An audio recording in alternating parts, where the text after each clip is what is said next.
It was not for nothing that ordinary workers at the time called the circle workers atheists and shunned them, saying, who denied God and the Tsar, what to speak with him. Obviously, a lot of preparatory work was still required to make the grey working mass conscious and to begin political propaganda in its midst. Obviously, it was necessary that, first of all, this grey working mass itself directly face the Tsarist autocracy in its daily life, in the struggle for its improvement with its masters, but it was precisely in this respect that things were quiet at the time described. Almost no one heard of workers' strikes. In the winter of 1893–94, I do not remember a single one. By this time, in the circles organized by the Social Democrats, a certain number of workers had already been prepared, who were suitable for conscious participation in the labor movement. But even they, due to the lack of an opportunity to prove themselves in the mass movement, which was almost not noticed at the moment, continued to engage in circle activities, protesting against the inexpedient political propaganda of the people who did not recognize the independent significance of the working class movement at the time. The main motto, which was then put forward by the then volunteers, was the overthrow of the autocracy in order to achieve a better social system. The main weapon of the coup was still an extremely insignificant group of people, a close-knit organization of selfless conspirators. Awareness of the weakness of this revolutionary tool prompted to seek support in the external environment. Hence the thought of the need to rely on the people. The group's presence in the city forced them to seek support from the urban population, from the most responsive strata, that is, from the workers. Of course, it was necessary to work among the peasants, but urban workers were recognized by the volunteers as the most suitable for to this end, a group of people from the whole working people. Therefore, work should be concentrated among urban workers. To strive to organize a broad labor movement, to create a labor party under the conditions of our despotic government, said the Narodnaya Volia friends I know, means to spin in an enchanted circle. For the main condition for the possibility of a broad labor movement is political freedom, and the main condition for its achievement is the overthrow of the autocracy. To waste strength on the labor movement, as such, means to achieve nothing. Because what can you achieve when the government does not allow even the manufacturers to make concessions to the workers? It means spending a ton of money and people on countless sacrifices to the idea, in the end, all the same, to return to the coup. Such was the essence of the theory of the then people volunteers. In practice, their business came down to the widest possible organization of workers' circles and the conduct of anti-government propaganda in them. This propaganda was sometimes carried on with such fervor that it could more likely be called political agitation, if the case was conducted among the mass of workers, and not in small circles. I remember how my friend Mschinsky was happy when he managed to arrange a small meeting of about 15 people, especially from the so-called grey, that is, not yet propagandized workers. In the circles, propaganda was carried out mainly by word of mouth. Finished speaking, another came, and fried further. This propaganda was often very superficial. Thus, the matter boiled down to political propaganda and to the recruitment of individuals from the working environment for this propaganda. This was the case in the winter of 93–94. At this time, among some conscious and developed workers who called themselves Social Democrats, a protest against this state of affairs began to be heard. Not, they said, the success of the cause lies in the labor movement. And in order to create a conscious working class movement, it is necessary to have people specially trained for this cause. A working propagandist and organizer must be well aware of all the surrounding conditions of his working life. His worldview should be broad and comprehensive, he should be a well-trained and knowledgeable person. And for this, the class-conscious workers who are present must set up special circles for self-development, inviting intellectuals to help. Sometimes they went to extremes, expressing opinions that in such circles natural sciences should first be held, and, only having acquired a more correct view of nature, one can take on the history of culture, and then already at the top of knowledge for political economy. In such circles they used mainly legal literature. Some follow the above-mentioned program for self-development with such straightforwardness that those who doubted its appropriateness were recognized as not being a serious enough person who did not deserve the name of Social Democrat. However, this was not a common phenomenon. As far as propaganda is concerned, the need for political struggle for workers, before their participation in the political revolution, there was a special view among the then workers of the Social Democrats. Of course, class-conscious workers felt well all the advantages of political freedom and clarified its significance to their close comrades. But at the same time, Some were very negative about the possibility of propaganda among a wide range of workers, and even more so about the possibilities of organizing workers to achieve political freedom. If you talked about the need for workers to participate in the political revolution, about the workers' struggle for a constitution, then sometimes you began to be skewed when they saw you as a people's freedom activist. Obviously, this was a direct reaction to the popular and non-class propaganda and to the main desire of the popular people to create a conspiratorial organization of revolutionaries with the goal of overthrowing the autocracy. The reaction, as you know, always causes the opposite extreme. The extreme is often undesirable, but almost always inevitable. It happened in this case too. The need for a workers' struggle for political freedom was temporarily somehow stopped paying attention. When comparing the activities of the social democratic circles with the people's volunteer circles, we see that, both here and there, in fact, the matter boiled down to distinguishing cultural units from the working environment. For the cultural worker, social democrat to a large extent lost touch with his less cultural environment. But both of these directions were hostile. The field for work was not wide then, and the circle of class-conscious workers was already narrower, so it's very natural that the circle crossed and found a rich ground for the struggle of directions that had arisen among the intelligentsia, and in the working environment this struggle was truly fierce and irreconcilable. Here it is appropriate to note that even at this time of discord and wrangling among the developed workers there was some unity. I'm talking about the United Cashier of St. Petersburg workers. The fact is that almost every circle of workers, both social democratic and people's volunteer, had their own money. In most cases, these were insignificant amounts that went mainly to purchase literature. The need to help the comrades who had been arrested and the insufficiency of the circle cash desks for this purpose forced all the well-known working circles for this common purpose to unite. Is known to each other. Therefore, were elected from individual social democratic and people's will clubs of each district, which from time, in a word to the victims of the revolutionary labor movement. The cashier published his reports hectographically, on the back of which there was a chronicle of arrests, deportations, searches in a word to the victims of the revolutionary labor movement.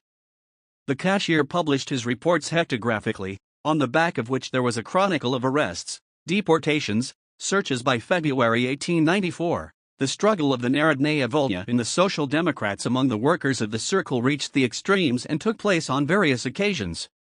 So, for example, the worker Funtikov, Afanasiev, who was in connection with the Narodnaya Volya, who organized the workers' club with which I was engaged, transferred 190 rubles accumulated by him through Soschinsky, who probably sometimes continued to go to Funtikov, the group of Narodnaya Volya. Because of this, a whole story has happened. 190 rubles seemed to the circle workers a very significant amount, and since the workers associated with Funtikov were more sympathetic to the Social Democrats than to the volunteers, then, naturally, they were outraged by the transfer of money to the people of the people. In the end, the bickering, which began on this basis, came to very unpleasant personal squabbles.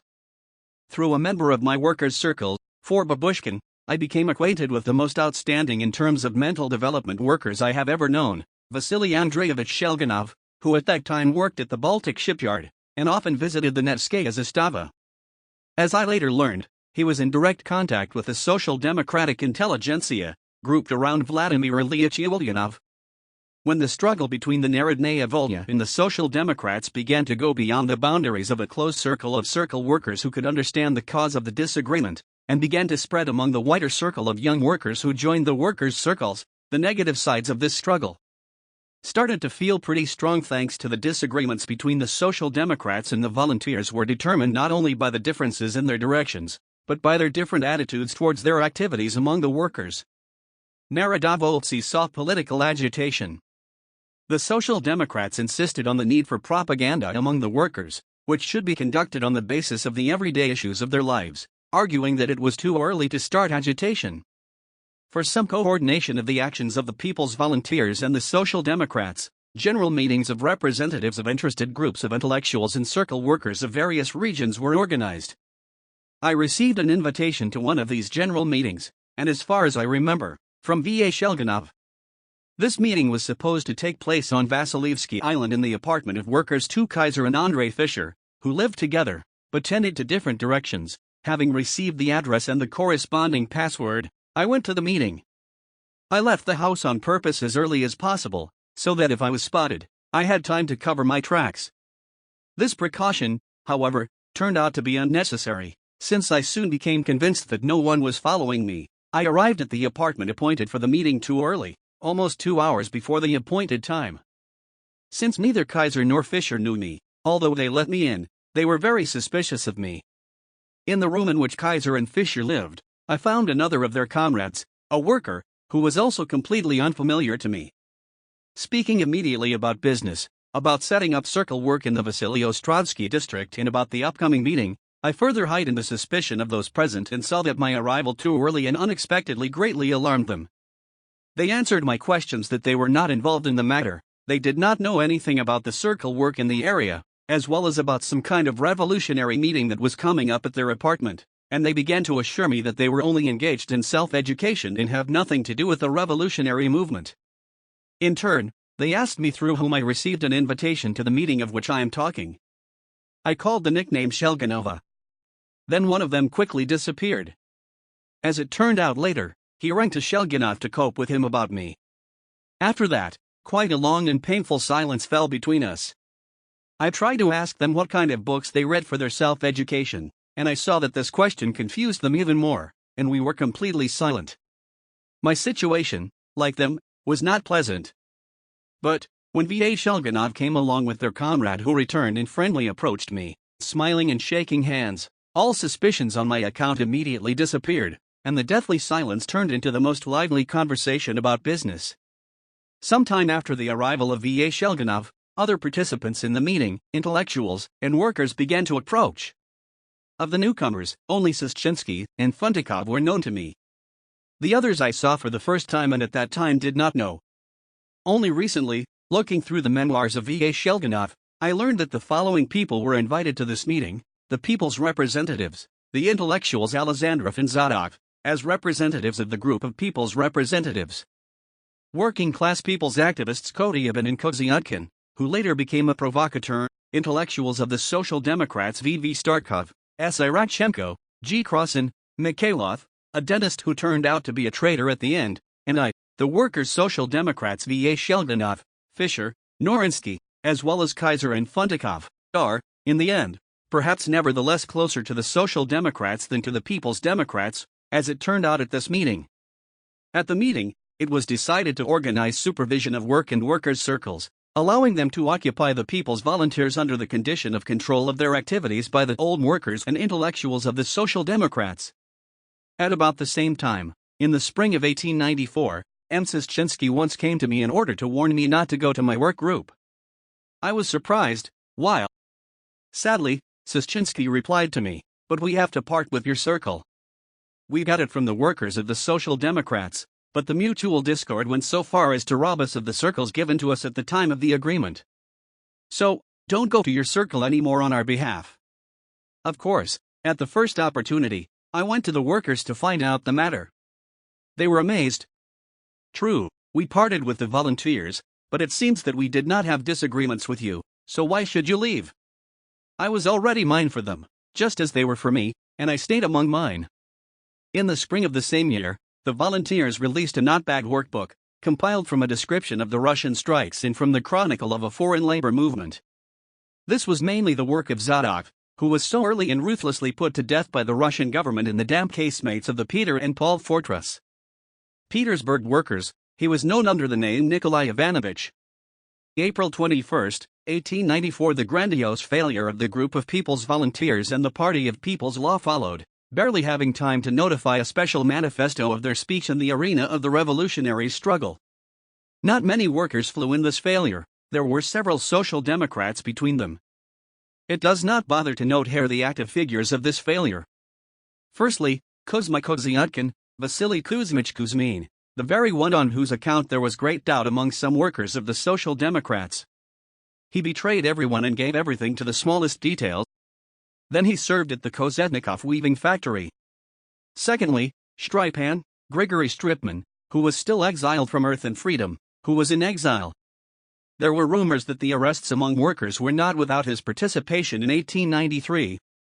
I remember how this person was concerned, and I remember all the debates on the topic: is he a spy or not?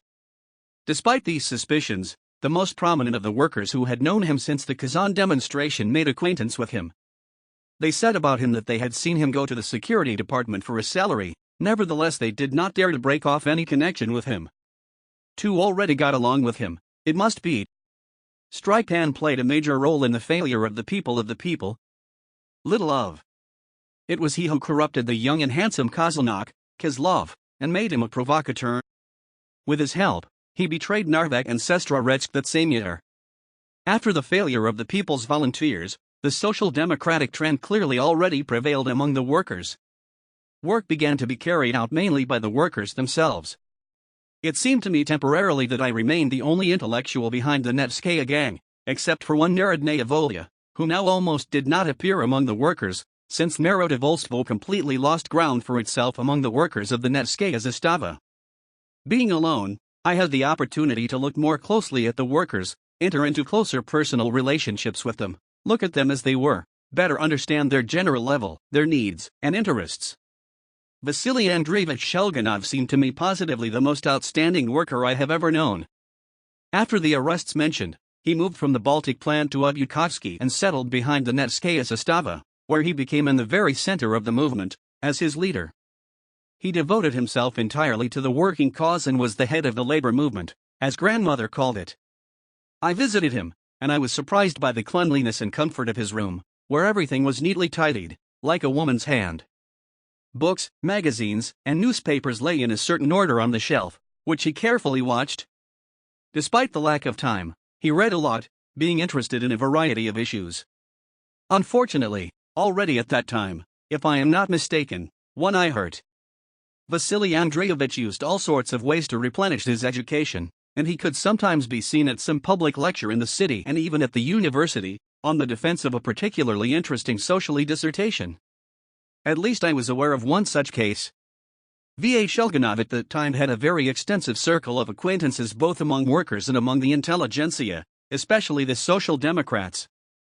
He was close to P.A. Morozov, also a very outstanding worker, whom Funtikov introduced me to.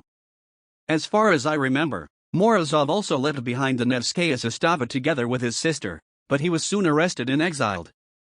Most often, I met with Babushkin and his friend Ilya Kostin, who I particularly liked with his wide, inquisitive, and sensitive mind. I remember that at one time he was very interested in the religious issue and carefully read the Bible. Compared to the ardent rationalist Babushkin, Kostin seemed a religious person. This undoubtedly was a very subtle and richly gifted human personality, very sensitively responding to everything around, attracting others very strongly. I really loved him. But somehow he soon disappeared from our horizon, which I really regretted as a big loss. As far as I remember, he went to the village,